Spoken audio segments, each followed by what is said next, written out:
des doutes. Et quand Roglic a démarré, sincèrement, je n'ai même pas essayé d'y aller parce que je savais que ça allait durer 3 mètres et ça allait être fini. Donc voilà, j'ai joué à 100% aujourd'hui et physiquement, c'est pas passé. Et je retiens juste le super boulot de l'équipe et je suis très heureux. En plus, il y a un Français champion du monde qui gagne. Donc, vous n'êtes plus très loin dans l'état de forme. Vous n'êtes plus très loin, vous revenez bien là. Oui, bien sûr, je reviens bien avec une préparation pas facile pour moi, toujours dans l'adaptation. J'ai pas ce. Pour moi, le sport de haut niveau, c'est pas ça. C'est faire les séances comme on le souhaite pour arriver dans la forme qu'on souhaite.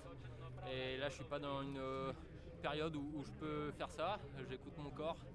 Et donc, c'est sûr que physiquement, je suis plutôt content de mon état physique, même si j'espère beaucoup mieux sur ces classiques. Vis-à-vis de ma préparation, je suis quand même plutôt content. Quand tu vois Prunus partir dans le mur, tu te dis que personne va le rattraper Sincèrement, j'ai pensé à moi. Je me suis dit, gère du mieux que tu peux.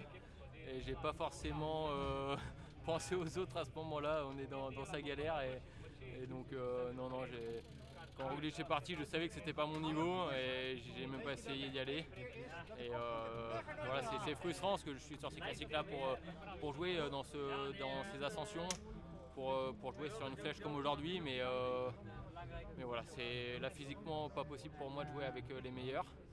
Et j'espère que dans les années à venir, ça sera autrement, comme j'ai pu le faire l'an passé. Tu envisages déjà de rebondir, j'imagine, après ces Ardennes, il reste évidemment dimanche, mais tu as une idée de quel type de course tu considères que ces classiques sont pas...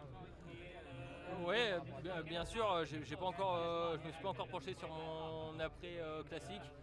J'ai pas mal de choses à gérer en ce moment avec cette blessure et je me suis déjà projeté en début de saison quand j'étais blessé. Je me suis projeté sur reprendre fin février, des choses comme ça, et j'ai arrêté de me projeter parce que les plans n'étaient jamais exacts. Donc là, sincèrement, pour l'instant, je ne me projette pas trop. Après ces classiques, ce que je souhaite, c'est juste redonner un peu de confort à mon corps pour pouvoir m'en servir pleinement et trouver une solution à ces problèmes. Et cette blessure, elle te demande une préparation particulière.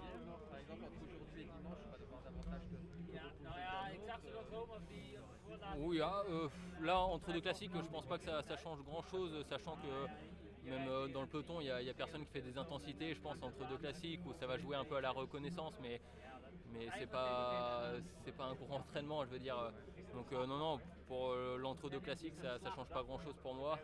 C'est plus dans l'approche de ces classiques avec des séances de haute intensité que je fais d'habitude pour préparer ce genre de montée, que là j'ai pas pu forcément réaliser à cause de cette blessure. Donc c'est des séances qui sont très importantes pour moi. Je pense pour être au plus haut niveau mondial, il me faut ce type de séance que j'ai pas pu faire cette année tout simplement.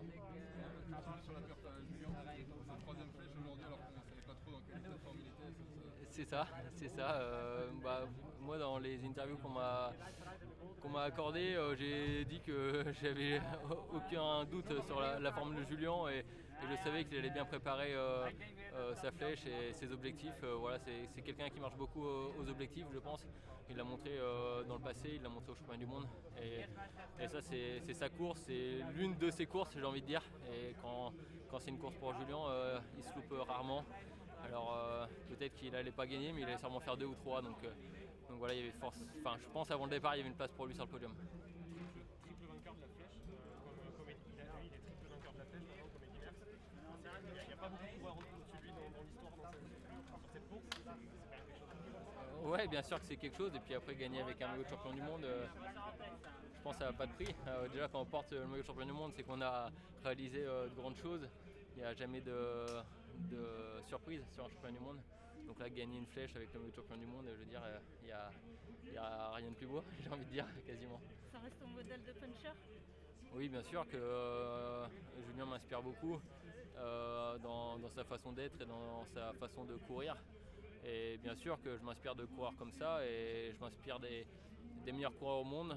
Et pour moi, Julien est un profil dans lequel je peux m'inspirer. Donc bien sûr que je m'inspire de Julien, même si voilà, lui il a sa préparation, moi j'ai la mienne et je ne change pas forcément beaucoup avec lui, mais en tout cas c'est sûr que dans sa façon de courir, je m'inspire beaucoup de lui. Ouais.